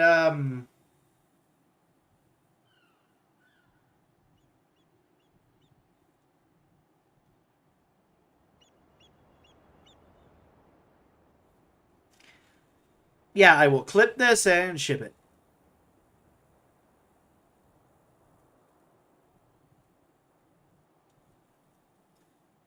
Back to 14.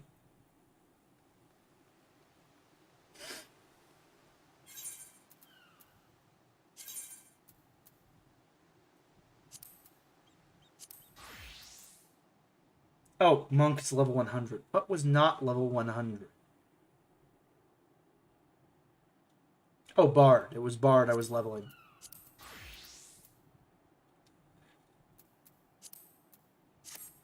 There we go. Was leveling Bard. It's time to end this stream with actual gameplay. Oh, BGM 50.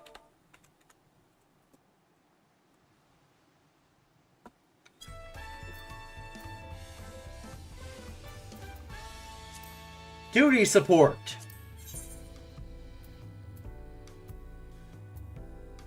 A Realm Reborn.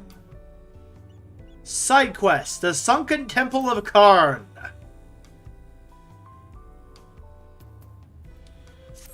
Let's check out how they did this with duty support.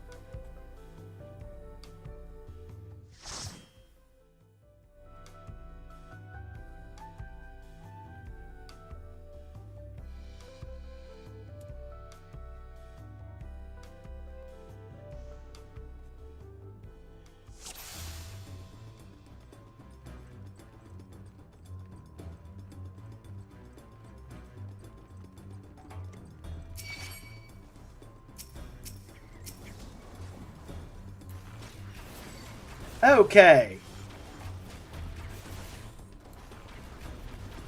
Time to kill these temple bats.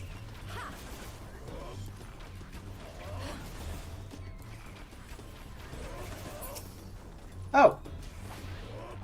Wide volley. Did they redo Bard?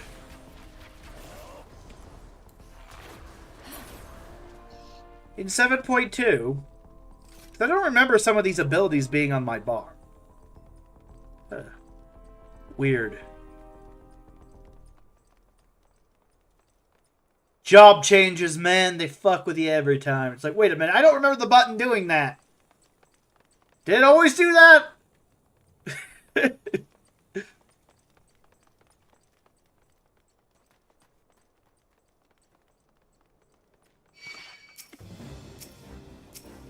Okay, let's go.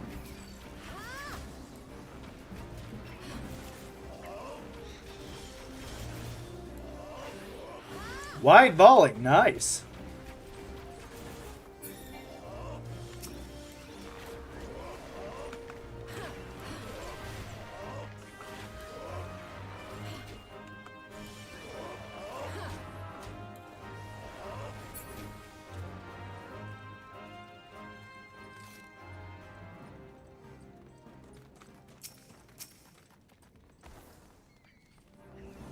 Sweet. Wide volley! Woohoo!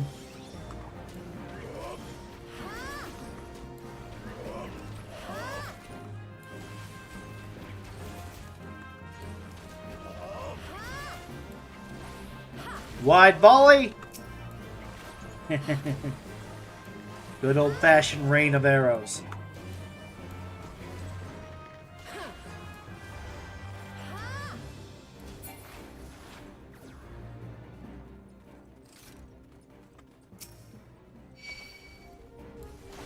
Wide volley, baby.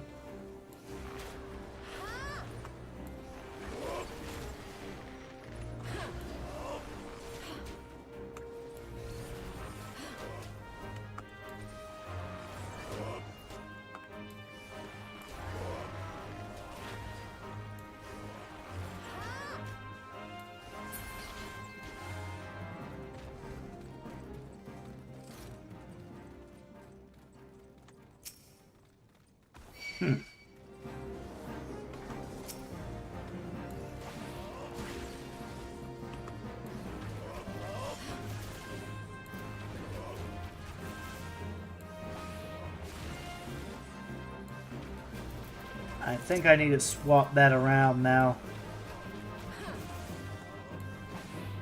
Wide volley! Oh yeah.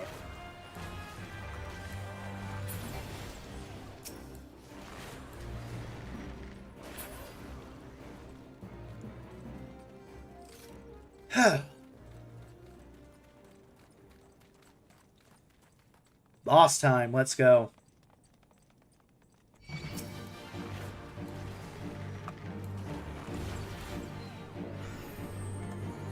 Pop that.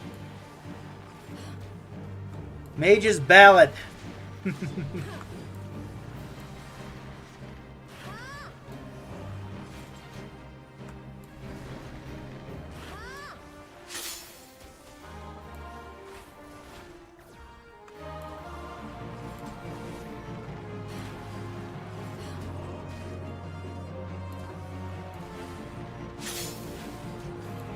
Whoop, doom. Time to cleanse Doom.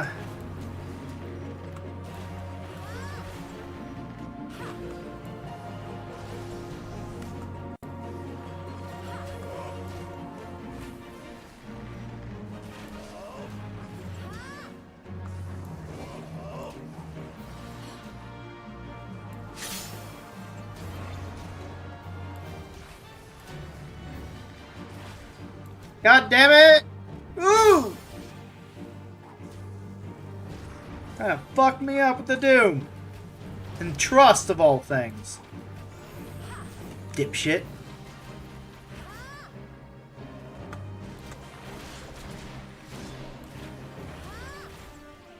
Mortal Ray. Ha!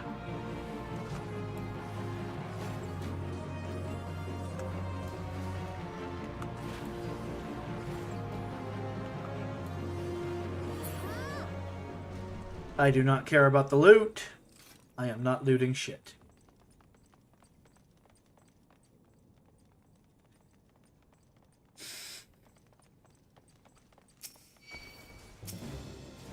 Okay, Sunken Temple of Karn. Let's go.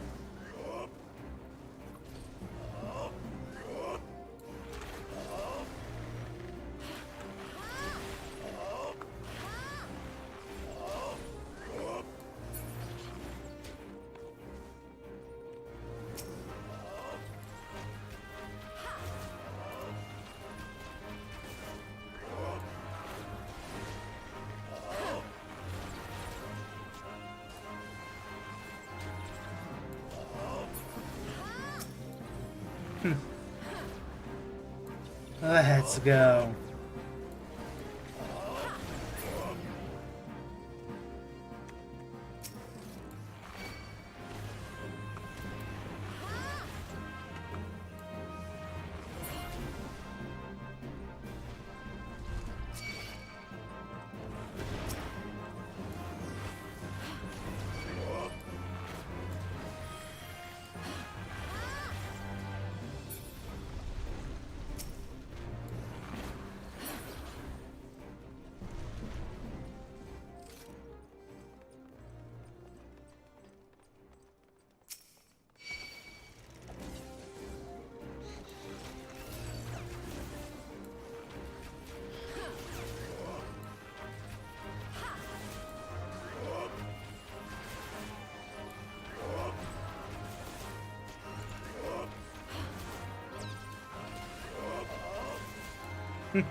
Huh.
Okay. Take on the Soul Stone.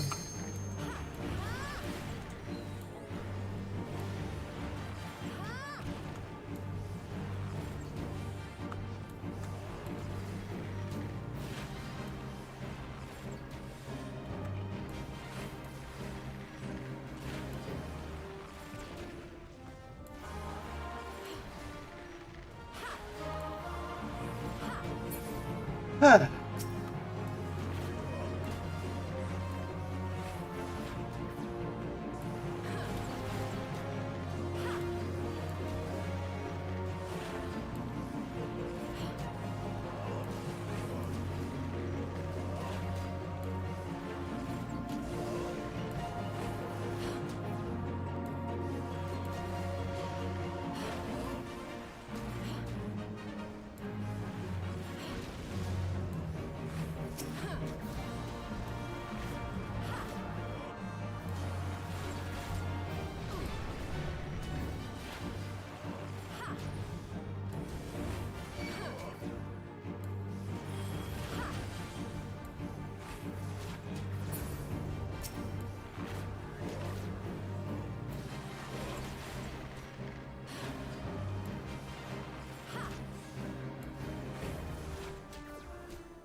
Okay.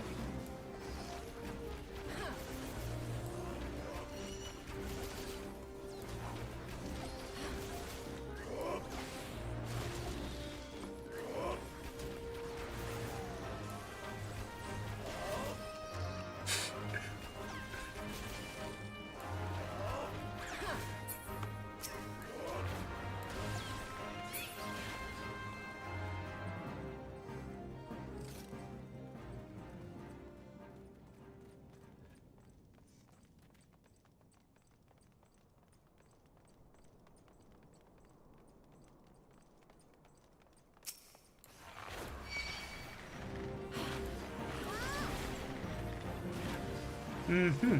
Well, time to kill this. Huh. I'm all talked out from the beginning of the stream, so I'm just unwinding with the Sunken Temple, baby. Seems to be about the same as it was before they put in the duty support. They kept it the same.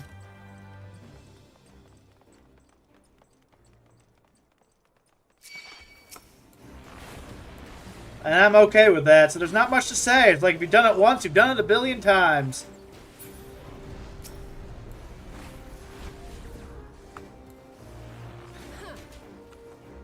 If anything was different, I would say something.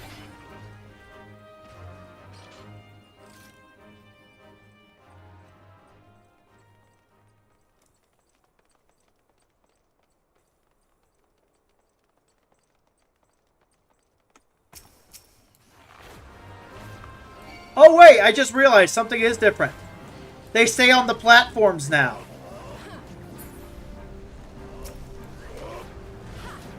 Okay. Something different, something new I noticed. They stay on the platforms. They fixed that annoying thing, but now they've taken out tank mechanics. I'm not sure I like that. I always liked skillfully placing them as a tank. Now that's gone, at least it's new player friendly.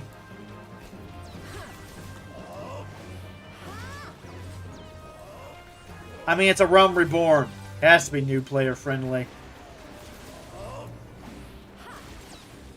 Though I wish I would put that back end into a Dawntrail dungeon. Like, you know, level 100 dungeon. Now they've taken it out, put some of these mechanics back in at higher levels.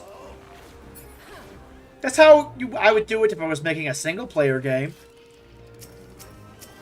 You know, the earlier content is easy, the later content is hard. It's how it should be. Scaling difficulty. Ramping up difficulty, I guess. Not scaling. Scaling would be exactly the same. No, ramping difficulty. Sorry.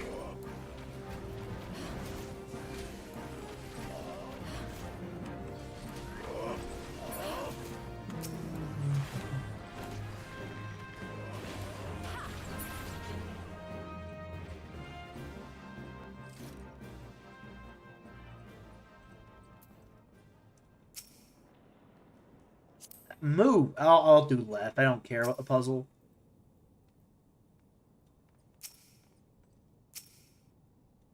Oh, I have to gather the gems. They still kept that?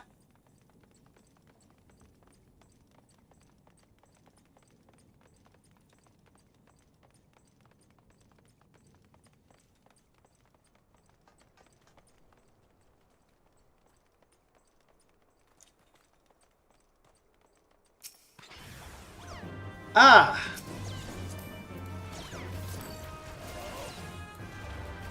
Well, at least I can kill these guys for fun.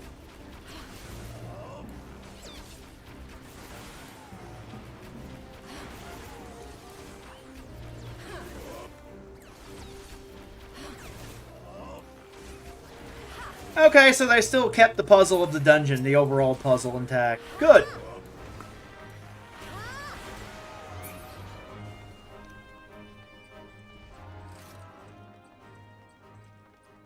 And it's a vault with treasure. Okay, they kept the feel of this dungeon pretty much the same, even though I don't care about the treasure. I like this. Okay, they did it right, then. Nah, I stand corrected. This is fine.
Ah, kill these things.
Where in the hell? Oh, stone pedestal.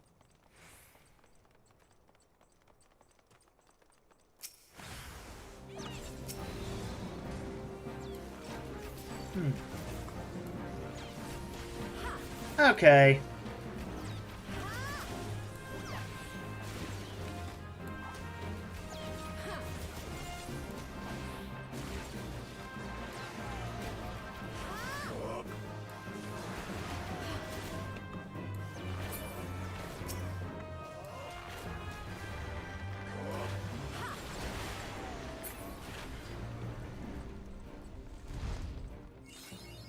Map? Oh, I've never mapped the realm of the Sunken Temple.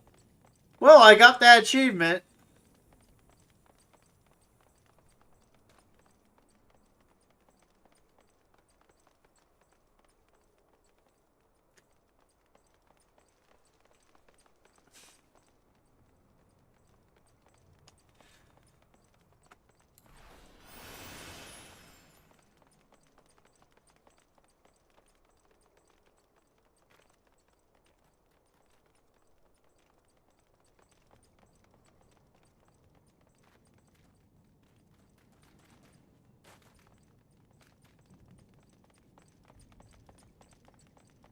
Okay, this is the dungeon boss.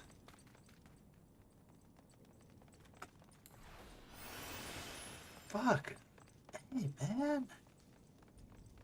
Where the hell do I go? That moment when you actually have to do the dungeon and the puzzle because you're not in a group, actually in a group. It's like, oh, crap, what do I even do? It's been a while since I've actually had to do this, like, myself. And to be honest, I'm genuinely glad that's the fucking case.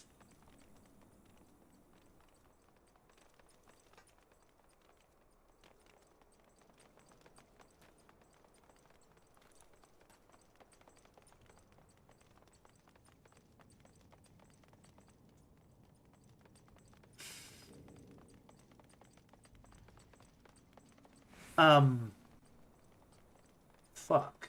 Oh, was there like 2 pedestals in this room?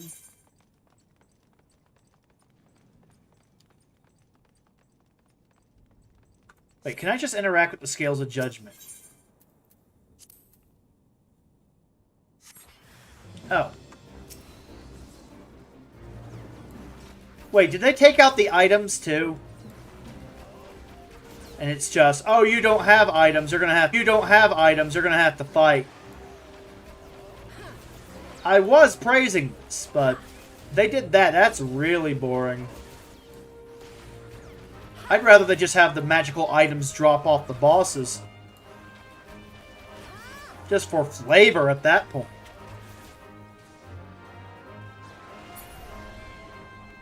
Oh, that's lame.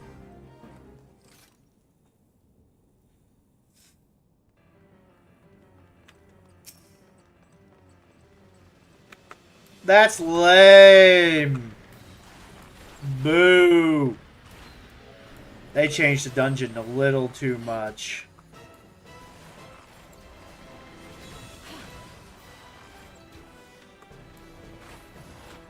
This is too new player friendly. They should have at least had the fucking interact shit still there. You should have at least had the puzzle. Like, even if you failed the puzzle, you could just still interact with it. Fiddle with it. Like, maybe even reward a chest for solving the puzzle correctly. Instead of just having it be, oh, you get some extra mobs.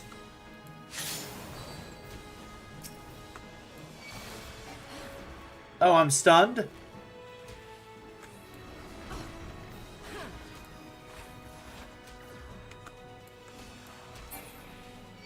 Oh, at least I gave this boss mechanics now.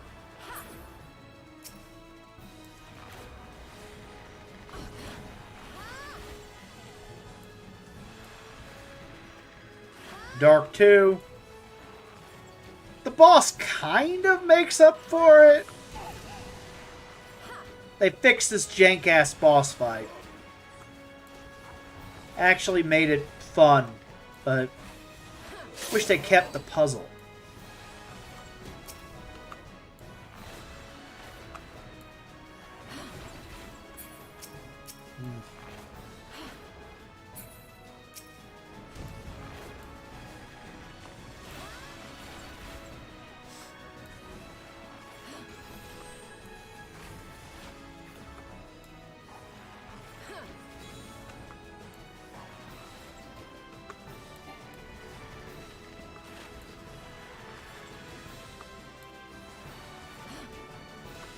Okay.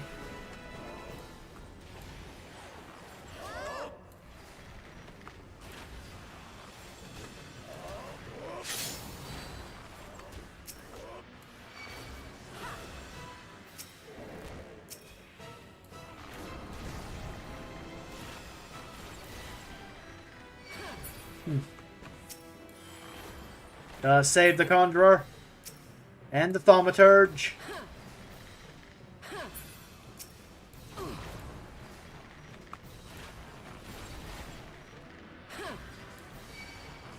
Run forward.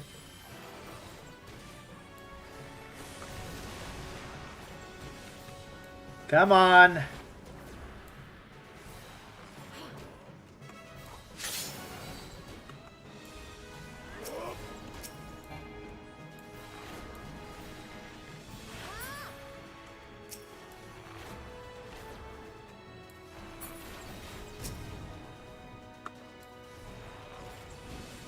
Come on. Take a shot.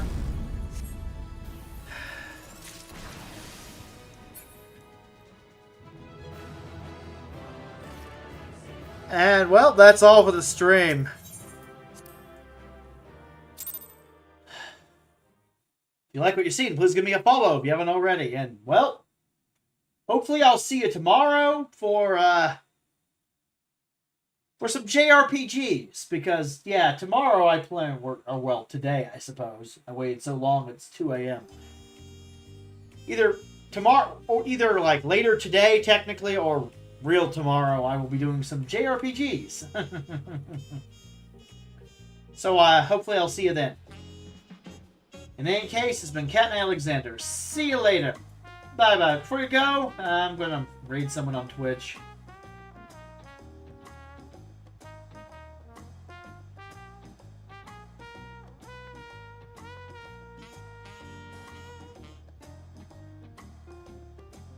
Start the raid.